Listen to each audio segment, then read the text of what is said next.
எல்லாருக்கும் வணக்கம். உங்களை சந்தித்தது ரொம்ப சந்தோஷம். நான் வெஸ்ட் பெங்கால் போயிட்டேன் நேற்று. வந்து சேர்றதுக்கு இதாகிடுச்சு. அப்புறம் காலையில் 9:30 மணிக்கு வர சொன்ன டிரைவரு இப்போ தான் 10 மணிக்கு 10:30க்கு வந்திருக்கேன். சரி, நீங்களாம் வெயிட் பண்ணுவீங்க, தம்பி வேறு இன்ஃபார்ம் பண்ணியிருந்தாரு. அப்புறம் என்னோடய அசிஸ்டண்ட் ஒருத்தர் கூட்டிகிட்டு முதல்ல தென்மை உருவக்காற்று பண்ணுறப்ப ப்ரொடியூசர் சி.வி. குமாரை பார்க்குறதுக்கு பைக்கில் தான் வந்தேன். அந்த ஞாபகம் எனக்கு வந்துச்சு. அப்படியே வந்துட்டேன். அட்ரஸ் கண்டுபிடிக்க முடியலை. சொன்ன தம்பி தெளிவாகவும் சொல்லலை. அப்புறம் மேப்பு போட்டு 2 வீலரில் மேப்பு எப்படி ஆப்ரேட் பண்ணுறதுன்னு எனக்கு தெரியல. இப்படி பல விஷயங்கள். ஸோ டைரக்ஷன் நான் வந்து ரொம்ப நேரம் ஒரு உரை நிகழ்த்தக்கூடிய ஒரு ஆள் கிடையாது. நான் ஒரு கேள்வி பதில் உரையாடல் மாதிரி வச்சுக்கிட்டோம்னா நான் உங்ககிட்ட இருந்து எடுத்துகிட்டு போகிறதுக்கு நிறைய விஷயங்கள் இருக்குன்னு நம்புகிறேன். ஒரு பகிர்ந்துக்கிறதா நம்ம வச்சுக்கலாம். அது இன்னும் கொஞ்சம் நல்லா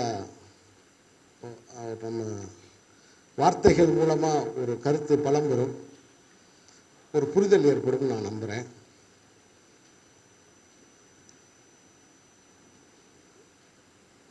இயக்கம் அப்படின்னும் போது ஒரே ஒரு விஷயம் மட்டும்தான் எனக்கு,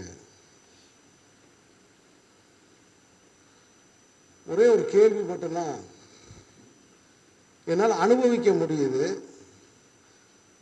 ஆனால் அதை எப்படி உங்களுக்கு உணர்த்துறது அப்படின்னு எனக்கு தெரியல. அது எப்படின்னா, நான் ஒரு இயக்குனராக எப்போ உணர்ந்தேன் அப்படிங்கிற கேள்வியிலிருந்து இருக்கு. இப்போ ஒரு இயக்குனர்ன்றவன் யார்? ஒரு படத்துக்கு ஒரு கதாசிரியர் யார்? ஒரு திரைக்கதை ஆசிரியர் யார்? ஒரு இயக்குனர் யார்? இப்போ நான் எப்போ இயக்குனராக உணர்ந்தேன்? எனக்கு வந்து நீங்கள் ஒரு விஷயம் சொல்லும்போது அதை விஷுவலாக கன்வே பண்ணுற தாட்ஸ் வந்து எனக்கு வந்து உருவாக ஆரம்பிச்சிடும். அது எப்படி சொல்கிறதுனா, ஒரு கவிதை எழுதுறதுக்கு முன்னாடி சொல்லு வந்து சேருது இல்லையா? ஒரு சொல்லை நீங்கள் எடுக்க முடியாத அளவுக்கு ஒரு கவிதை இருக்கணும்னு சொல்லுவாங்க. ஒரு பாரதியார் கவிதை இருக்குன்னா ஒரு சொல்லை நீங்கள் எடுத்துட்டீங்கன்னா கவிதையே புரியாமல் போயிடும். அது மாதிரி ஒரு காட்சியை நீங்கள் எடுத்துட்டா, ஒரு ஷார்ட்டை நீங்கள் எடுத்துட்டீங்கன்னா அந்த கதை புரியக்கூடாது உங்களுக்கு.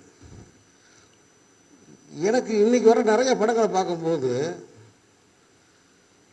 அதை இன்னும் ஒரு 3 மடங்கு ட்ரீம் பண்ணலான்னு தோணும் எனக்கு. ஒரே சீன் தான், எல்லா ஆங்கிள்லேயும் ஷாட் வச்சு எடுத்திருப்பாங்க, அதை எல்லாம் பயன்படுத்தவும் செஞ்சுருப்பாங்க. இது ஒரு வீடியோ கவரேஜ். இது டைரக்ஷன் கிடையாது. அப்போ பர்பஸ் ஆஃப் ஷார்ட்ஸு என்ன, நோக்கத்து இது, இந்த எழுத்து, இந்த ஷார்ட்டோட நோக்கம் என்ன, பர்பஸ் என்ன, அவ்வளோதான். இதுதான் டைரக்ஷன். பர்பஸ் ஆஃப் ஷார்ட்ஸ் தெரிஞ்சால் அவன் இயக்குனர், அவ்வளோதான். அதே மாதிரி அதை கன்வே பண்ணுற விதம். இப்போ உதாரணத்துக்கு வந்து ஒரு இயக்குனருக்கு வந்து இயக்குனரோட அடிப்படையான பொறுப்பு என்னன்னு நான் நினைக்கிறேன்னா, ஒரு திரைப்படத்தில் ஏன் அதை வந்து டைரக்டர் மீடியம்னு சொல்கிறாங்க? ஒரு திரைப்படத்தில் மற்ற எல்லாருமே வாகனம்தான், டைரக்டர் மட்டும்தான் டிரைவரு, மற்ற பயணி. சில நேரம் டிரைவரு, சில நேரம் பயணின்னு வச்சுங்க. கேமராமேன் வலுவாக இருந்துட்டான்னா டைரக்டர் பயணி தான். நான் சொல்கிறது புரியும்னு நினைக்கிறேன். ஏன்னா சினிமா ஸ்டூடெண்ட்ஸ் தானே. டைரக்டர் நல்லா வலுவாக இருந்தான்னா கேமராமேன் வந்து நமக்கு வாகனம். அவன் மேலே ஏறி உட்காந்து நம்ம சவாரி பண்ணிகிட்டே போகலாம்.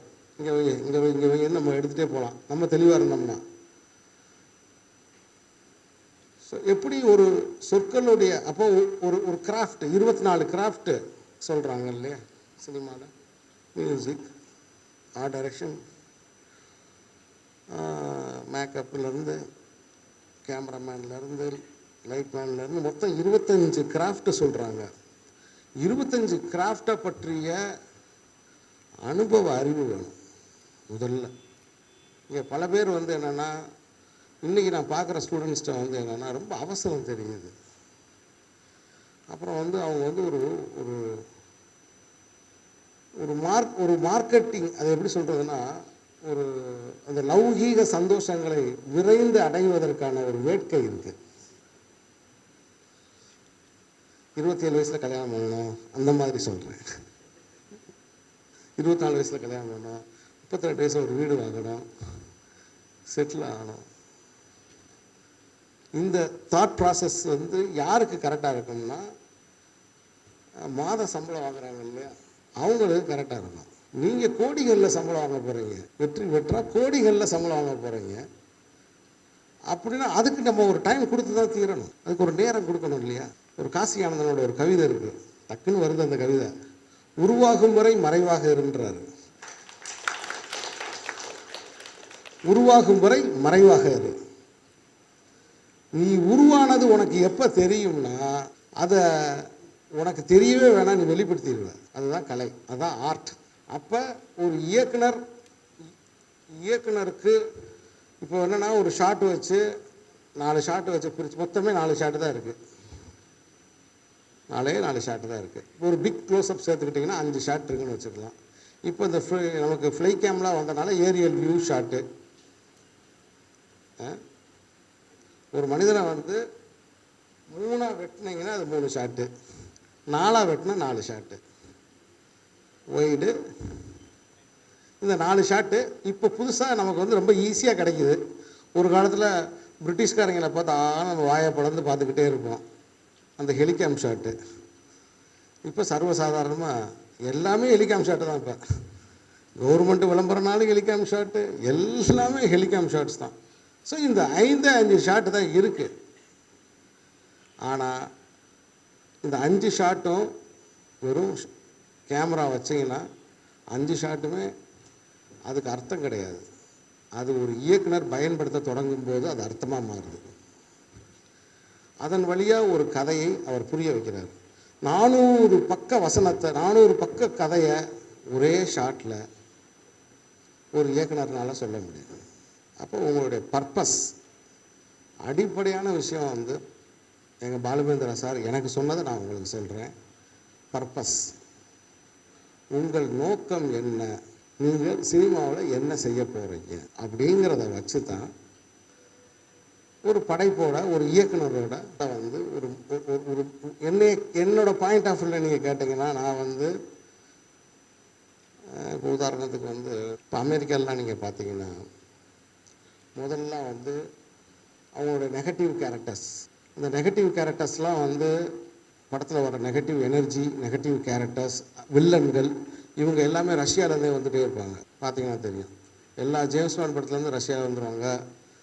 கண்டிப்பாக வந்து ஸ்டாலின் உடைய சுருட்டை பற்றி ஒரு வசனம் இருக்கும். அவர் ஒரு கேன்சரில் செத்தார் அப்படின்னு ஒரு வசனம் இருக்கும். ஒரு ரஷ்யாவை தாக்கி, ரஷ்ய தலைவர்களெல்லாம் தாக்கி ஒரு வசனம் இருக்கும். ஒரு மோட்டிவ் இருக்கும்.